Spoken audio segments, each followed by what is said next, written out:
In video games, it's a perfect opportunity to put yourself into a world where real-life rules don't always apply, and where negative acts, violent behaviors, and so on don't have any real-life consequences, giving you the chance to do as you wish. Video games over the years take on many forms, and while some hit cult classics in just months' time, looking at you, Freddy, others are left behind in rather deep obscurity. Sometimes these games would bring something brand new to the table, something outside the normal status quo that gets it to stand out. So, here's my list of the most unique video games. Time zones don't exactly apply here, so be prepared to see some rather obscure titles in this list. Franchise games don't really count here either, so don't expect Five Nights at Freddy's, Fallout, Sly Cooper, and so on to show up in this one. So, with that said, let's begin. Evolve. Looking at many multiplayer games today, they usually make up of team battles that pit you to try and kill the opposing force.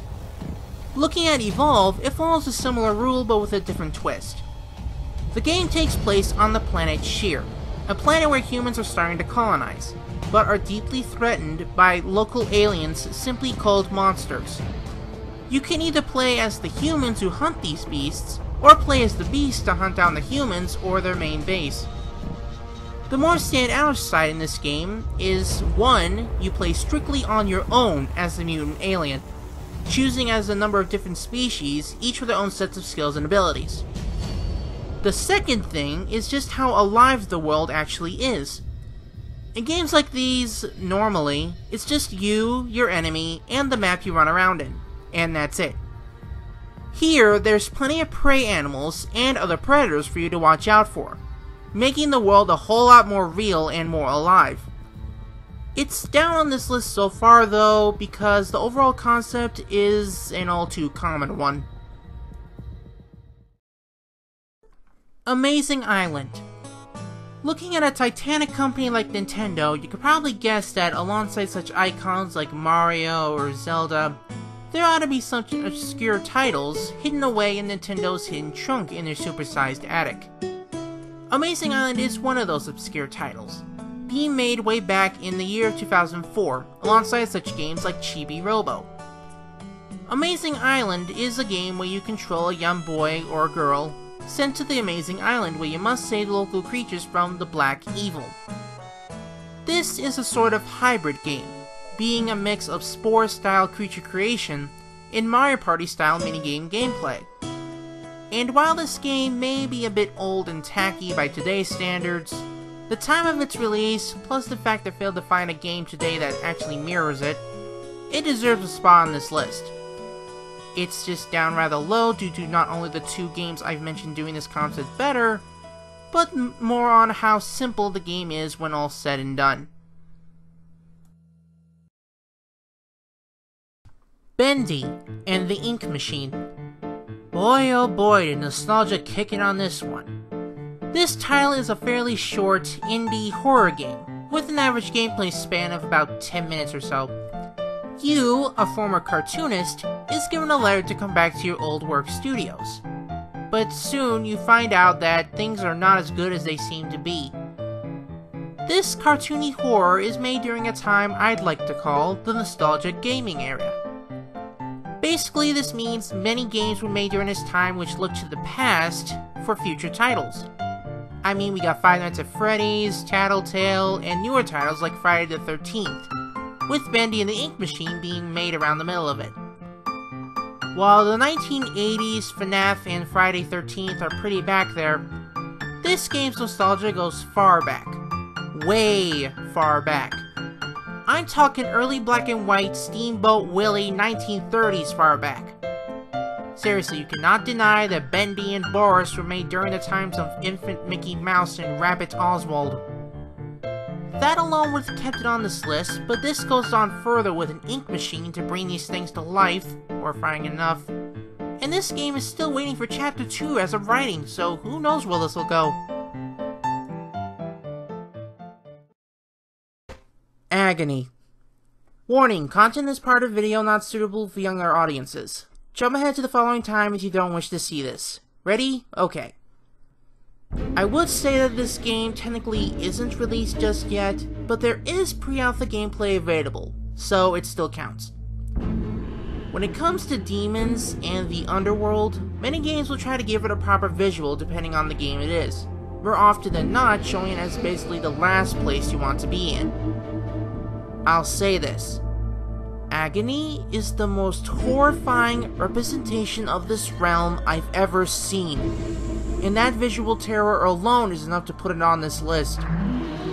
You tell me any horror games that shows the underworld as horrid as this. Go and try. While typical in a number of ways, with the burning world and all that, Agony takes this way off the beam. Death around every corner, corpses literally everywhere, halls of rooms made of human flesh, doorways made out of bloody teeth, and demonic creatures that put amnesia to shame. While the visuals put it on this list, that's really the only big aspect of it, so that's why it isn't up very far. It's still horrifying to look at though, my god. Pray for the Gods. Like Agony, it's not technically released yet, but it still counts due to available pre-alpha gameplay. A game you've probably heard me talk about before, Pray for the Gods is what many people call a spiritual successor to Shadow of the Colossus, an already timeless masterpiece. This has you play as a female warrior, trying to solve the mystery behind a deadly Everstorm, and your only means to survive is to slay the gods you once believed in. As mentioned, the only other game that this really compares to is Shadow of the Colossus, but this adds more aspects to it to stand it out even more. For a start, the game's taking place in winter, giving it a more visual appeal and beauty. Secondly, there's a stronger sense of survival in this game over Shadow of the Colossus, surviving the elements along with being attacked by ghostly haunts during your mission. While we were told plenty of gods are going to appear when this game is officially released, the two that do show themselves are pretty unique already, and taking SOTC's concepts to a higher level. It may take much of its inspiration from Shadow of the Colossus, which is why it's number 6, but it's still enough to put it in a proper place. Hello Neighbor. Both cartoonic as it is scary, Hello Neighbor does have a unique sort of mechanics to how it works. In many ways it stands apart. This game has you, the overly curious and admittedly nosy player you are, basically trying to figure out on what your private and weird neighbor is doing just across your street. So, you're a creeper messing with another creeper. Okay then, much like Bendy or Tattletale, Hello Neighbor is another example of a cartoon horror game, and one that doesn't seem to follow the usual rules. I mean, there's you constantly barging into your neighbor's house for one thing, and just as well, since this is a cartoonscape, some logic is kinda tossed around a bit.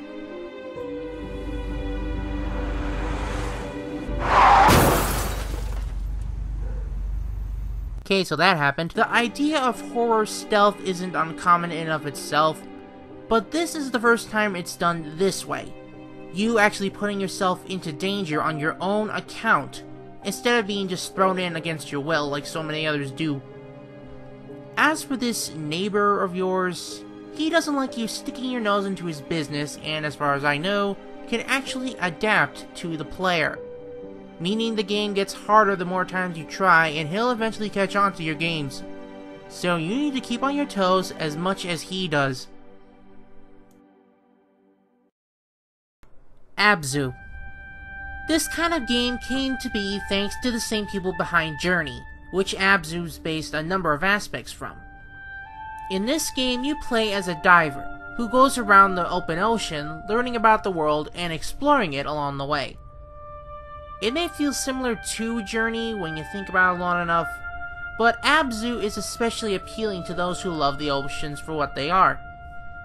The exploration is its most unique quality and best aspect, having you go from kelp forests, to corals, to the open sea, to the darkest depths, all on the way seeing very accurate species of underwater life, which there's a ton of by the way, all of which don't harm you and will even let you ride them, if they're big enough.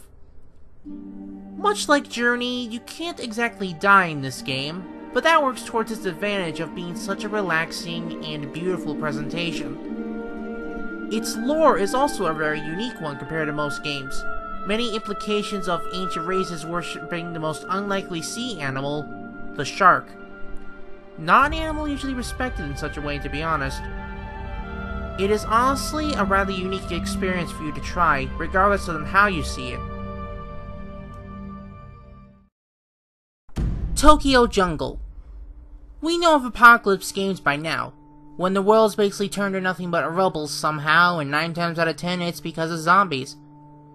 The very title, Tokyo Jungle itself, is enough to show that this is a different kind of game. For one thing, humans had been and gone long before the game even starts, and the playable characters you do pick are all animals. From the tiny little chick, to the giant ferocious crocodile. Secondly, the game has 2 different types of modes to it. Story mode, which follows specific animals in an enticing story that intertwines with each other, and survival mode, where you play as the animal you pick and try to live for as long as you can. As for what animals you can pick, there is a very high amount, and in order to unlock other animals, you have to play every single other creature at least once in order to get another. You can either play as a crafty hyena, a loyal beagle, a swift deer, or a proud lion, and that's just naming off a story mode alone. It's special for taking an apocalyptic world, focusing on the rest of the animal kingdom, something other games just don't do.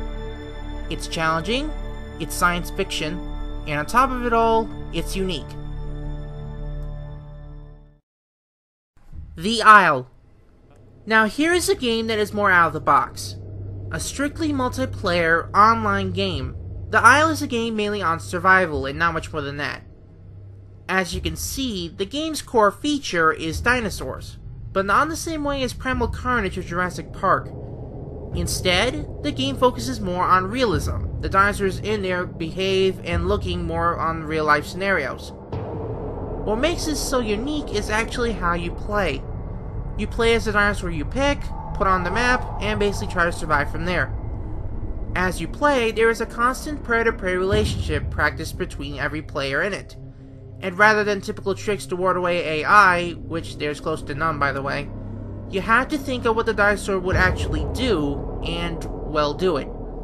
No power-ups, no shortcuts, just true nature in a video game. Since there is little to no AI, 9 times out of 10, when you do come across another dinosaur, it's usually another player. So you're going to need both skill and pure luck to survive, hoping that the hungry player on the other end doesn't see you, making it like how real-life predator-prey relationships would actually be. Consider yourself lucky if you manage to dodge them. Everything. When you first look at this game, it doesn't seem like very much, but when I say this game is everything, it is about everything. Much like Abzu, you're unable to die in this game, and the simplicity gives it a rather charming feel. This game stands out in practically every way about it, no pun intended, because it's just that special. At least with every other game in this list, you're able to compare it to something, but that's not the case here. First off, you can literally be everything you see. That's no exaggeration. From the tiniest microbe to the largest galaxy, all you have to do is pause, move over to the object, and boom, you're the thing.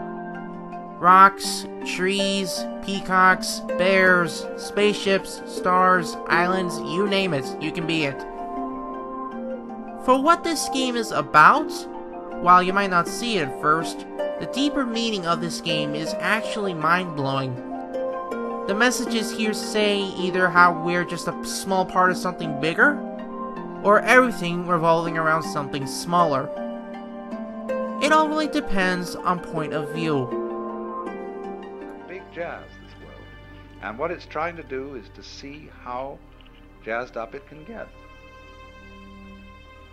How far out this play of rhythm can go.